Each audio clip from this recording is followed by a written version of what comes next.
बिस्मिल्लाहिर्रहमानिर्रहीम, अस्सलाम वालेकुम नाज़रीन। आप देख रहे हैं आईसीसी चैंपियंस ट्रॉफी 2025 की स्पेशल ट्रांसमिशन जीत का जुनून और मैं हूं यासिर रशीद। मैं हूं रामीन सैयद।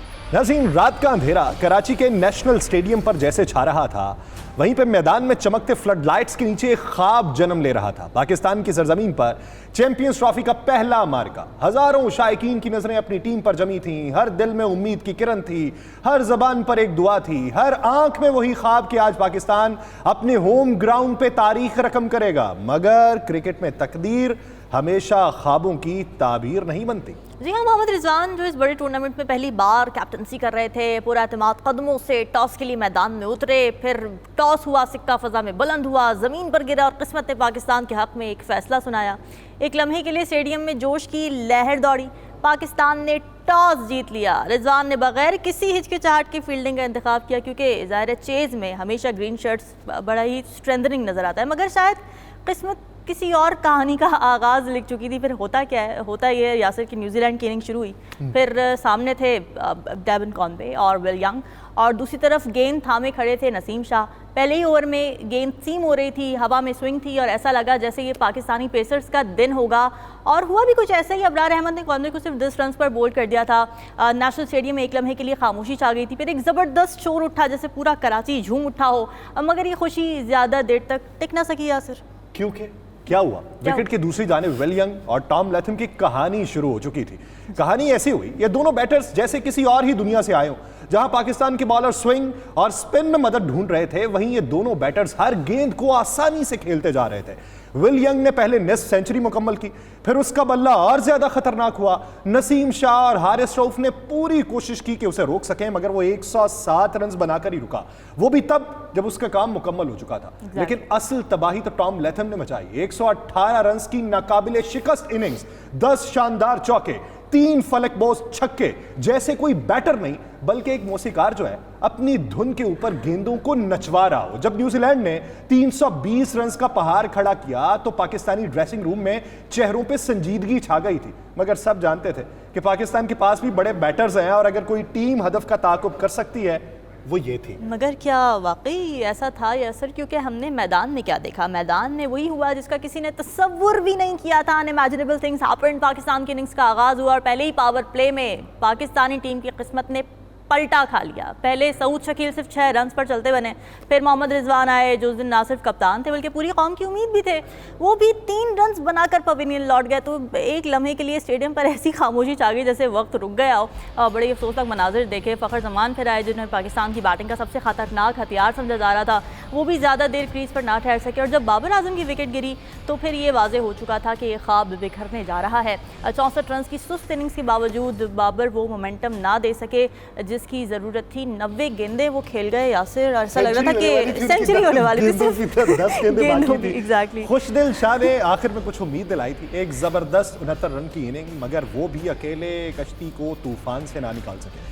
जैसे ही फिर नसीम शाह की विकेट गई, पाकिस्तानी इनिंग्स भी 260 पे इख्तिताम को पहुंच गई और साथ ही उम्मीदों के वो सारे चराग गुल हो गए। ये 60 रन की शिकस्त सिर्फ एक हार नहीं है, ये एक झटका है, वो झटका जो ये बता रहा है कि पाकिस्तान को अब बाउंस बैक करने के लिए अपनी पूरी ताकत को झोंकना होगा। इसी बारे में बात करते हैं। हमें ज्वाइन किया है साबिक कप्तान, लेजेंडरी क्रिकेटर सरफराज नवाज साहब ने।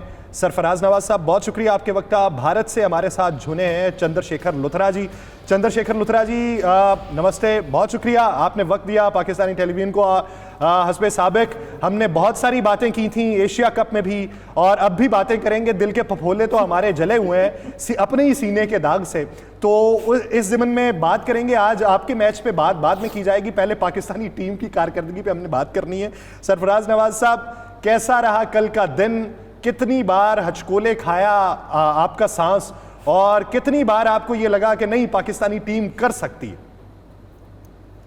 देखें, कल जो बात हुई थी टॉस के ऊपर, तो मैंने ये मेंशन किया था क्योंकि कराची का मेरा काफ़ी तजर्बा है, टेस्ट मैचेस, वनडेज और दूसरी क्रिकेट का भी और ये वादा किया था कि पहले 2 घंटे जो हैं 2 से लेके 4 साढ़े 4 तक, क्योंकि धूप है और पिच के अंदर और स्कोर करना आसान होता है, तो ठीक है 1-2 विकेट शुरू में ली है पाकिस्तान ने, लेकिन उसके बाद जो स्कोर किस तरह उन्होंने किया है काफ़ी तेज़, और उसके बाद लैथम और यंग ने पहले पार्टनरशिप की, उसके बाद फिर फिलिप्स ने आके जो डेंट डाला है 61 बड़े कम अरसे में उन्होंने किए हैं, और एक पहाड़ नुमा स्कोर 320।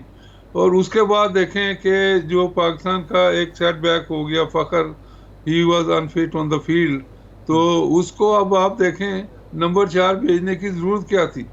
अब नंबर 4 उसको भेजा है, ना उससे भाग सकता है, ना रनिंग बिटवीन द विकेट भी, जहाँ 3 रन हो रहे थे वहाँ 1 रन ले रहे थे। तो वहाँ पे ही आके मैं कहूँगा कि सारा जो डाउनफॉल हुआ है ये फ़खर के नंबर 4 भेजने के ऊपर हुआ है, क्योंकि उसके बाद फिर रन एवरेज 9-10 और एक स्टेज पे 11 की चली गई। तो उसके बाद तो फिर इतना आसान नहीं था कि इसको कवर करना, हालांकि आगे ने आके अच्छी बैटिंग की है। उसके बाद फिर तोयब भी एक छक्का मारने की कोशिश में मिड विकेट पे, और ये तीनों बार मिड विकेट पे आउट हुआ है, मैं जो देखने में आया है। तो उसके बाद फिर ये जो कुछ दिल ने वो तो ऐसे मार रहा था कि आउट हो या चक्का या चौका लगे, लेकिन उसका मैटर नहीं करता। असल में कुछ दिल तो मैटर करता है कि विकेटें उसको लेनी चाहिए। लेफ्ट आर्म लेग स्पिनर जब उसको डाला है तो मेन तो उसका काम है विकेटें लेने। और उसके बाद आप देखें कि जो मैं कई दफ़ा कह चुका हूँ, चेयरमैन साहब को लेटर भी लिख चुका हूँ और कई बार अखबारात में भी दे चुका हूँ कि विदाउट स्पिनर पाकिस्तान की सक्सेस होना बड़ा मुश्किल है, क्योंकि हमारे जो फास्ट बॉलर हैं, आप देखें पिछले हिस्ट्री में निकाल के देख लें, पिछले जो एशिया कप या जो भी कप हुए हैं, आखिरी 4-5 ओवरों में ये 10 ओवरों में 100 से ज़्यादा रन देते हैं। 4-5 ओवरों में तो ये 60 रन पक्के देते हैं। तो 45 और 44 में ओवर में मैं जो गौर किया है, 32 रन हुए हैं 2 ओवरों में। तो अब आप देखें कि जी आप कुछ कहने लगे हैं।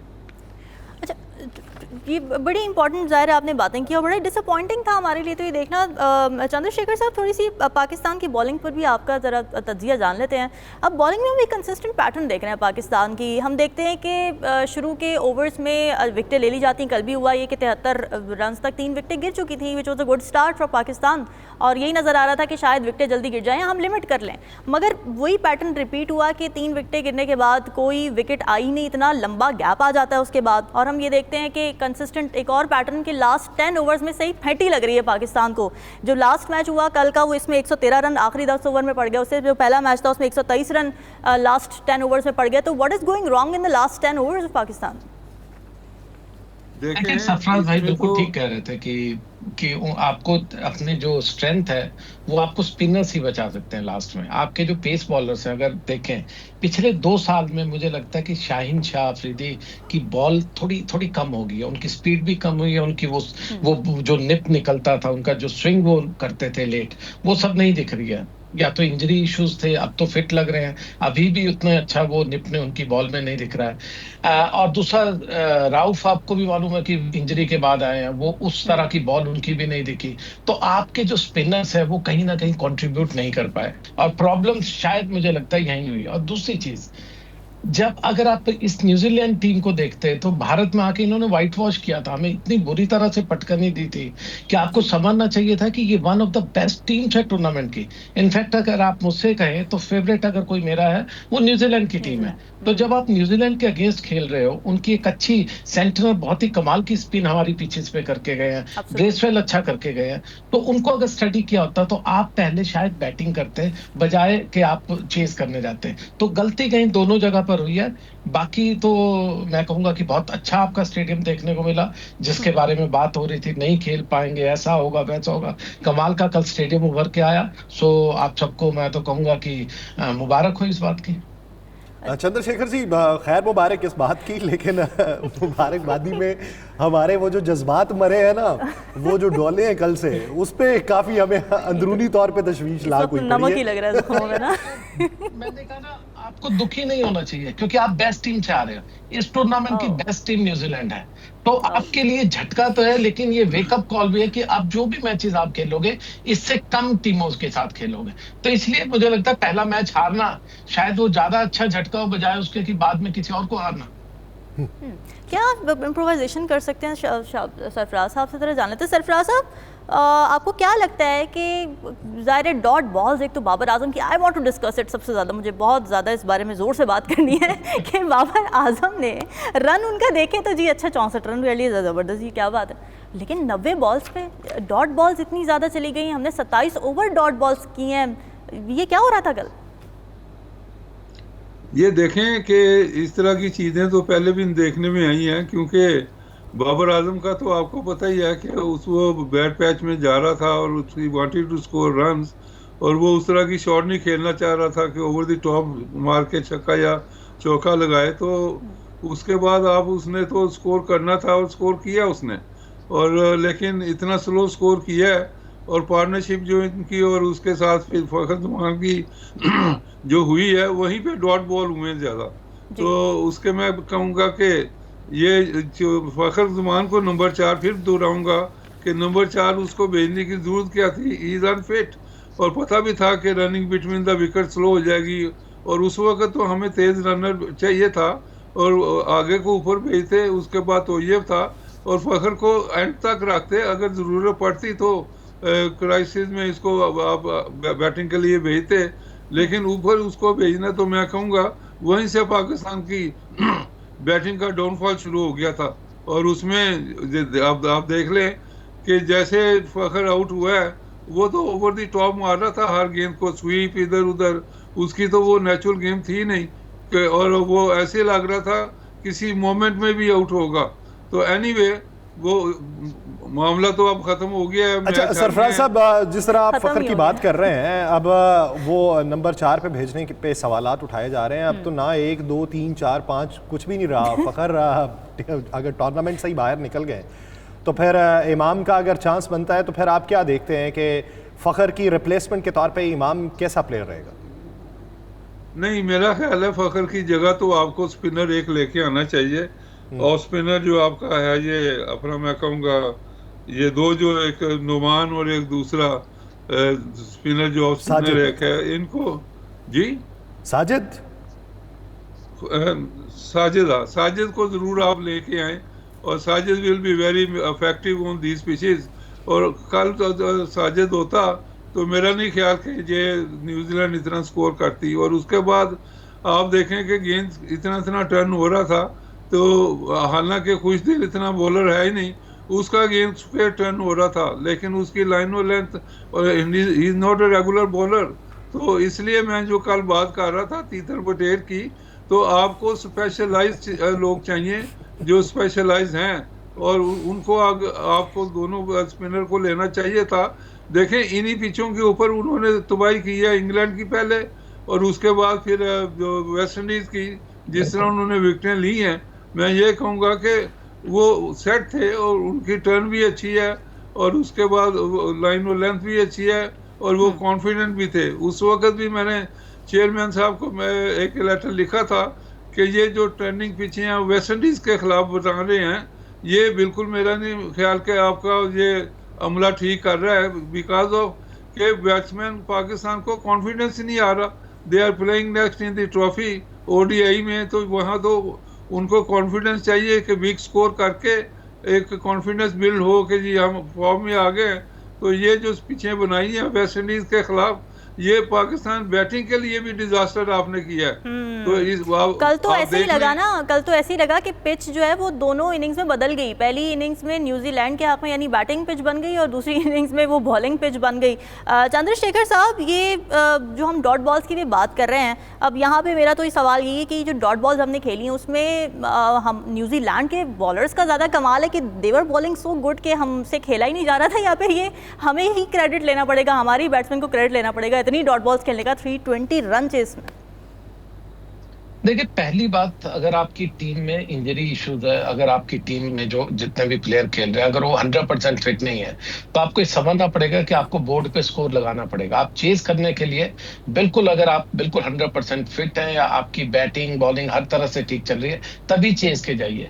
मैं कभी भी इस चीज के लिए नहीं कभी हिमायती रहा हूं कि आप चेस पहले ही मैच में करने की कोशिश कीजिए। ड्यू फैक्टर भी हो सकता था, शायद उसके लिए पाकिस्तान ने कोशिश की कि ड्यू फैक्टर होगा, उनसे बॉल ग्रिप नहीं होगी। भी। लेकिन ये मत भूलिए कि न्यूजीलैंड पिछले कई टाइम से इस सब कॉन्टिनेंट में बहुत क्रिकेट खेल रहे हैं, उनको हर एक चीज मालूम है। रादर उन्होंने आप पर स्कोर किया कि ड्यू तो हुई नहीं, उतनी उतनी तो मुझे दिखी नहीं थी ड्यू बिल्कुल भी, तो वो बॉल को ग्रिप भी कर पाए। और उनके जो स्पिनर है, खासकर सेंट्रल की मैं बार बार बात करता हूँ, वो one of the best spinners है इस टाइम पे। वनडे की मैं बात कर रहा हूँ, वनडे में वो बहुत ही इफेक्टिव है, रन नहीं देते उनको। अगर आप स्टेप आउट करके मारने की कोशिश करोगे, एक या दो शॉट्स के बाद आपको वो फंसा लेते हैं। तो ऐसे में देखिए, आपको अपनी टैक्टिक्स ठीक करनी पड़ेगी, आपको देखना पड़ेगा कि जो आपके फिट प्लेयर, जैसे सरफराज जी ने कहा, अगर कोई भी प्लेयर, चाहे वो कितना भी बड़ा प्लेयर, अगर वो मैच फिट नहीं है किसी भी मैच में, उसको बाहर बिठाइए और जो फिट व्यक्ति है उसको लाइए, चाहे वो ऑलराउंडर का काम करेगा या run in between the wickets में अच्छा करेगा या फील्डिंग में 10-20 रन बचाएगा। आई थिंक वो ज्यादा इंपॉर्टेंट है कि फिट 11 खिलाइए रादर देन जो स्पेकुलेटिव 11 आपकी होती है। ब्रेक लेनी है, ब्रेक के बाद वापस आएंगे। पाक भारत मैच के ऊपर बात की जाएगी और भारत और बांग्लादेश के मैच के ऊपर बात की जाएगी जो आज होने जा रहा है। इसके ऊपर मजीद बात होगी, लेकिन एक शॉर्ट ब्रेक के बाद कहीं जाएगा इसके बाद।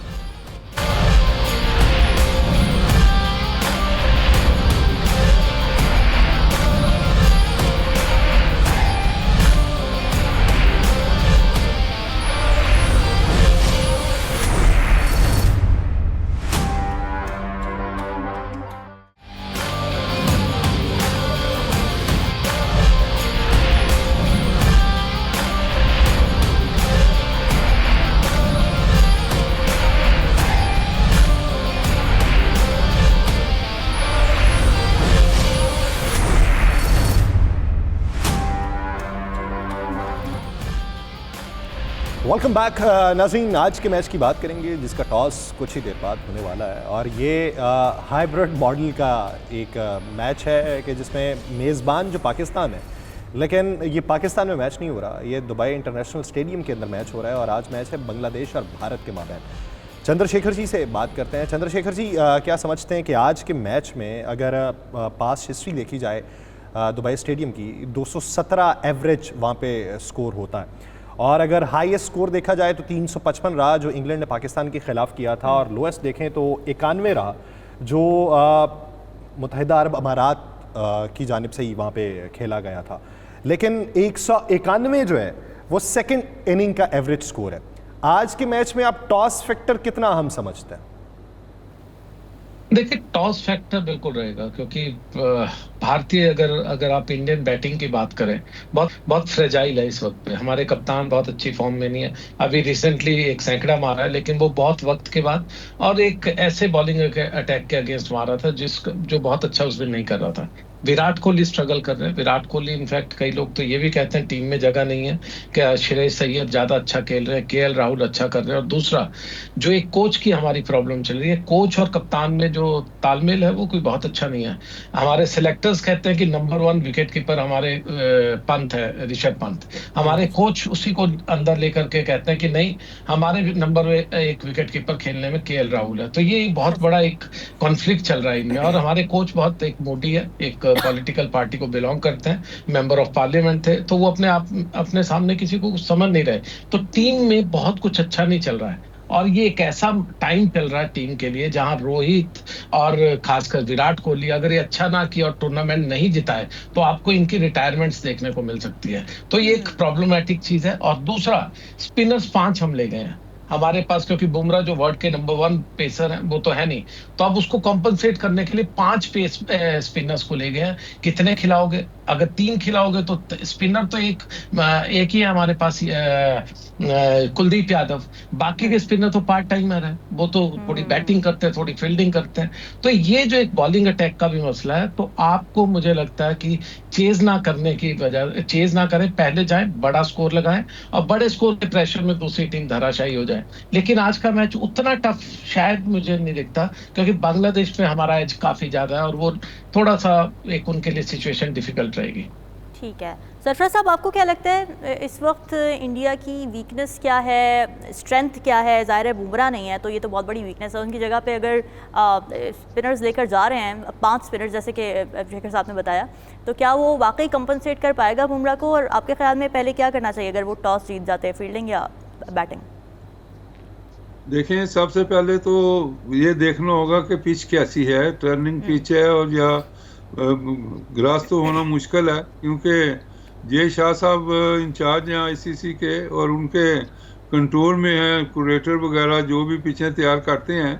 पहली पिच भी देख लें, पाकिस्तान में स्पिन पिच तैयार कर दी उन्होंने, कोई घास नहीं था, कुछ नहीं था। और उसके बाद अब यहाँ पे भी देखें कि बुमराह के बगैर तो मेरा ख्याल है कि स्पिनिंग पिच ही बनानी होगी, क्योंकि स्पिनर एक उन्होंने बढ़ा दिया है। जैसे शेखर साहब ने कहा है कि 5 स्पिनर ले गए हैं, तो स्पिन अटैक के ऊपर ही उनका ज़्यादा होगा। मजीद बातचीत होगी आज ही के मैच के हवाले से, लेकिन एक शॉर्ट ब्रेक के बाद कहीं नहीं जाएगा इसके बिना।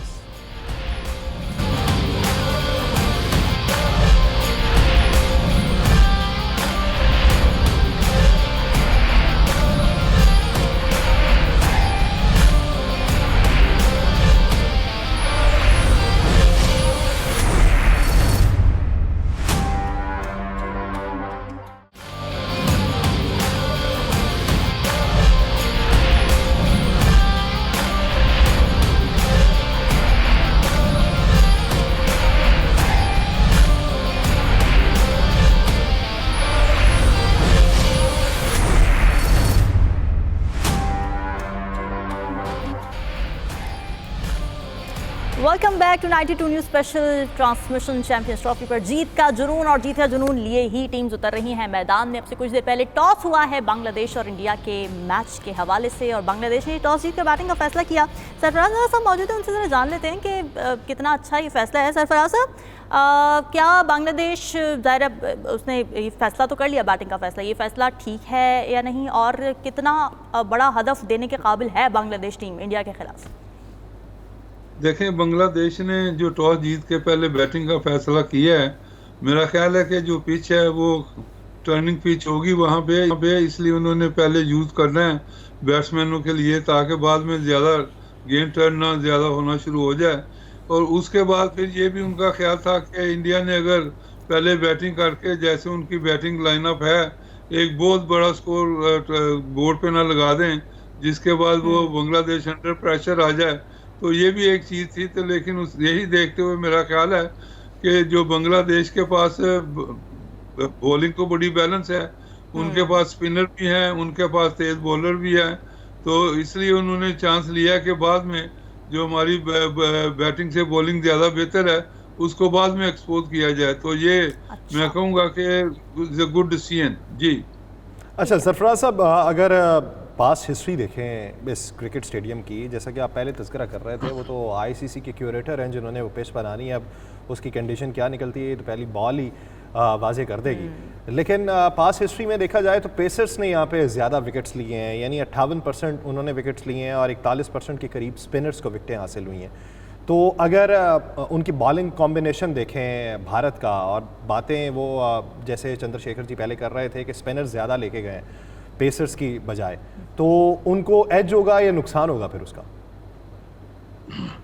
देखें, उनके पास जो मेन बॉलर शामी को वापस लेके आए हैं, शामी काफ़ी देर से टीम में नहीं था, और उसके बाद जो उनके पास दूसरे 1-2 बॉलर हैं, ऑलराउंडर भी हैं, तो फास्ट बॉलर भी हैं, वो उनसे गुजारा। उनके पास आप पांड्या जी हैं, वो भी तेज़ बॉलर हैं, और ये उनका वो मेरा कमी पूरी हो जाएगी।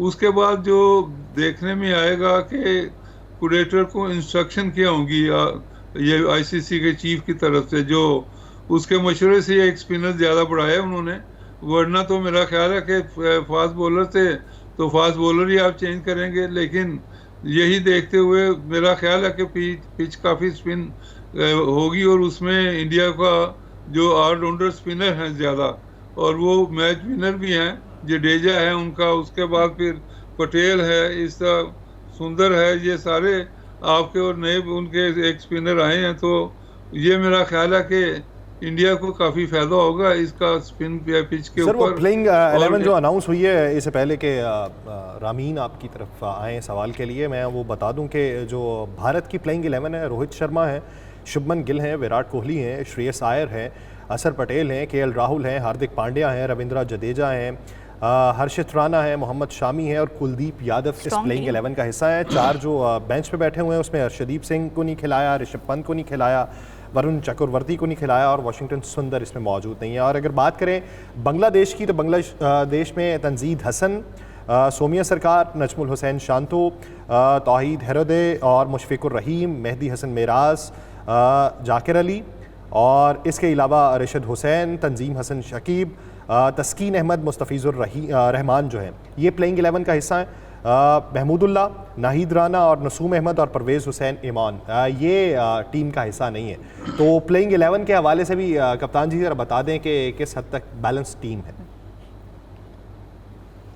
देखें, दोनों की टीमें जो आपने गिनाई है काफ़ी बैलेंस टीमें हैं। इनके पास ऑलराउंडर भी हैं, उसके बाद फिर ये जो बॉलर भी हैं, बैट्समैन और स्पिनर भी हैं, और बैटिंग भी अपना इंडिया की अगर देखी जाए तो आपने जो गिनाया है, राहुल को उन्होंने अंदर डाल दिया और उसके बाद पंत को जो काफ़ी इफेक्टिव रहा है रिसेंटली, तो वही जो शेखर साहब ने कहा कि इनका आपस में मामला चल रहा है, तो पंत को बाहर बैठा दिया और पंत में ऐसे मकाम पे ऐसे शॉट खेले हैं जो उसको नहीं खेलने चाहिए थे। तो ये भी मेरा ख्याल है वजह से उसको बार रेस्ट दिया कि आप आराम से बैठें, अपनी गेम को अकॉर्डिंग टू जो मैच है उस तरह खेलें। इस तरह की जो शॉट लेट के मारना, इधर करना जो हमने टीवी के ऊपर देखा है, वो भी मेरा ख्याल काउंट फॉर होगा। और फिर राहुल जो है ये काफ़ी कीपर भी है और बैट्समैन भी है और अच्छा टीम वर्क करता है। तो दूसरी तरफ मैं कहूँगा कि उनका मेहदी जो है ऑलराउंडर अच्छा है। उसके बाद फिर शंटू ने बड़ी अच्छी परफॉर्मेंस की हुई है। उनके दो तेज़ बॉलर नहीद जो हैं और उसके बाद मुस्तफीर। तो ये मैं कहूँगा कि दोनों तरफ फास्ट बॉलिंग और स्पिनर तो मैं कहूँगा कि बांग्लादेश के काफ़ी ऑर्गेनाइज हैं। और उसके बाद इंडिया का भी आप देख रहे हैं, पांड्या है, उसके बाद फिर शामी है। तो ये मैं कहूँगा कि अच्छा कंपटीशन तो आप कह सकते हैं, लेकिन इंडिया का मेरा ख्याल है 70-30 का मामला है जी। अच्छा 70-30।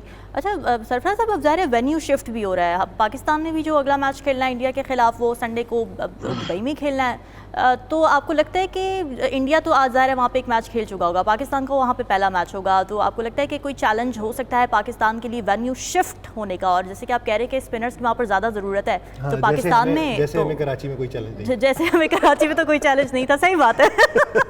तो क्या वैसे ही चैलेंजेस होंगे या उससे कुछ कम होंगे दुबई में? नहीं, देखें, ये कह रहे हैं कि इमाम को ले आए। मैं कहूँगा इमाम को लाने की जरूरत क्या है? आपकी बॉलिंग बैलेंस है ही नहीं, तो आप बॉलिंग को बैलेंस करें। एग्जैक्टली। ज्यादातर मैचेस तो आप जीते हैं अभी द बॉलिंग, और उसके बाद आपको ऑफ स्पिनर जो लेके आना चाहिए। ये अपना साजिद जो है off spinner is quite competent on such pitches, और तेज इसकी ब्रेक होती है। और ब्रेक भी मेरा ख्याल है जितने आजकल मैंने ऑफ स्पिनर देखे हैं उनसे ज़्यादा है और शार्प है। तो इसको मारना भी इतना, और उसके बाद फिर नीचे आके ये भी 20-30 रन का बैट्समैन तो है। तो उसके मैं ये कहूँगा कि बैलेंस करें अपनी टीम को। और उससे ओपनिंग की बात करते हैं तो आपके पास उस्मान खान है, ओपन करता रहा है, उसके बाद गुलाम को आप ओपन भेज सकते हैं।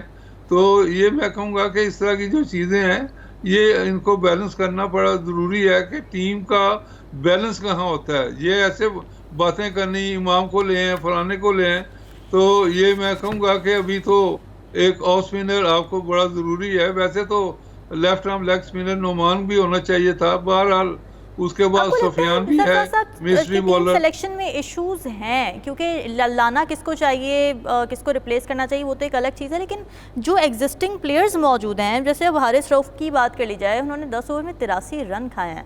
आपको लगता है वो आउट ऑफ फॉर्म है इस वक्त इंजरी की वजह से?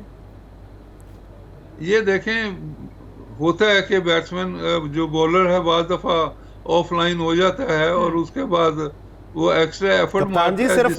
सिर्फ बाज दफा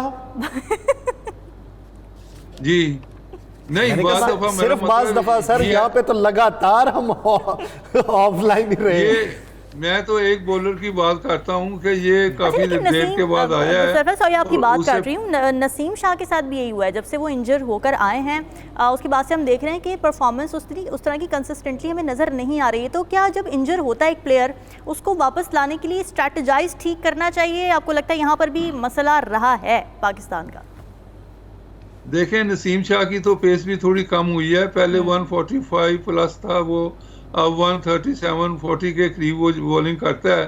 तो ये 5 का जो फर्क पड़ा है, इससे एक्स्ट्रा जो गेंद में बाउंस होता है वो कम हो गया है। और उसके बाद वो फिर ये लाइन और लेंथ और ऑफ स्टंप के बाहर ज़्यादा उसने अपनी स्ट्रेटजी बनाई है कि ऑफ स्टंप के बाहर करो और तब बैट्समैन गलती करे या फिर मेड इन ओवर हो जाए, रन ना पड़े। आउट करने की कोशिश तो विद इन द स्टंप्स आप बॉलिंग करेंगे तो होगा ना, बोल्ड भी होगा, लेग बिफोर भी होगा और कैच आउट भी होगा। तो ये सारी चीज़ें आप within the stumps wicket to wicket आप बॉलिंग करें तो अफेक्टिव होंगे। अगर आप दूसरी तरफ ये जो आपका रऊफ है, ये तो काफ़ी देर के बाद अब आया, इंजर्ड हो गया, उसके बाद फिर ये डोमेस्टिक क्रिकेट खेला है। तो दूसरा मैं ये कहूँगा कि ओडीआई के लिए इनको चाहिए था कि पाकिस्तान में ज़्यादा मैचेस करते, ये टेस्ट मैचेस के पीछे पड़े रहे हैं। उस वक्त मैंने कहा भी था, लिख के भी भेजा चेयरमैन साहब को। बाबर आजम ने जो कल किया वो टेस्ट ही तो खेल रहे थे। ये बिल्कुल ठीक आपने कहा कि उसने जो डॉट बॉल और रिकॉर्ड बन गया पाकिस्तान का कि 27 ओवरों में पता नहीं कितने डॉट बॉल हो गए हैं। 27 ओवर के डॉट बॉल हुए हैं 50 ओवर के मैच में, पूरे डॉट बॉल्स थे। जी। तो ये मैं कहूँगा कि ये सारी चीज़ें तो आपके पास वहाँ कोच मौजूद हैं, आपके पास वो अजहर महमूद है, उसके बाद आकब जुवैद है, वेरी मंजे हुए अपना कोच हैं। और फिर ये आकब जुवैद तो वैसे भी हेड ऑफ द पीसीबी रहा है अपना कोच, और उसके बाद फिर अजहर महमूद भी वेरी इफेक्टिव ऑलराउंडर था। तो इसका मैं ये कहूँगा लेकिन उसके अलावा देखें ना, इनके जो कोचेज आए हैं, मेंटोर बनाए हुए हैं, 1-1 करोड़ रुपया या 50 लाख महीने की तनख्वाहें दे रहे हैं, इन्होंने प्रोड्यूस क्या किया है? और उसके बाद जो प्रोड्यूस करना भी था, राइट आर्म लेग स्पिनर जो आपका है अबरार, उसकी पेस ही नहीं है ऑफ द विकेट। उसको कम अज कम समझाते तो सही कि अगले पाँव पे जोर रख के और रिस्क को ज़रा तेज़ घुमाएं ताकि ऑफ द विकेट जो गेंद ब्रेक हो, तेज़ तो ब्रेक हो, ताकि बैट्समैन को इतना टाइम ना मिले अपना एडजस्ट करने का। तो ये सारी चीज़ें आपके सामने हैं। एक बॉलर था, उसको 10 ओवरों में 47 रन पड़े हैं।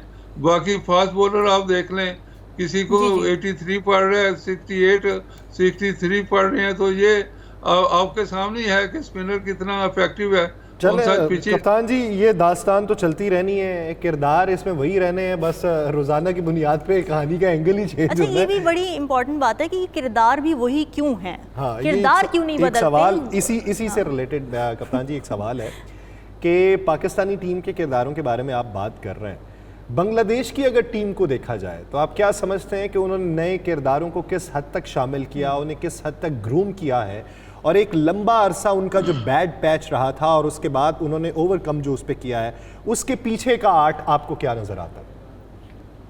देखें, उन्होंने तो ये किया है, अब आप देखें महमूदुल्लाह को टीम से बाहर बैठा दिया इस मैच में, और ये उसने महमूदुल्लाह की परफॉर्मेंस देखें, पास में बड़ी अच्छी परफॉर्मेंस की है। रिसेंटली एक दूसरे में 90 या 100 भी किया था।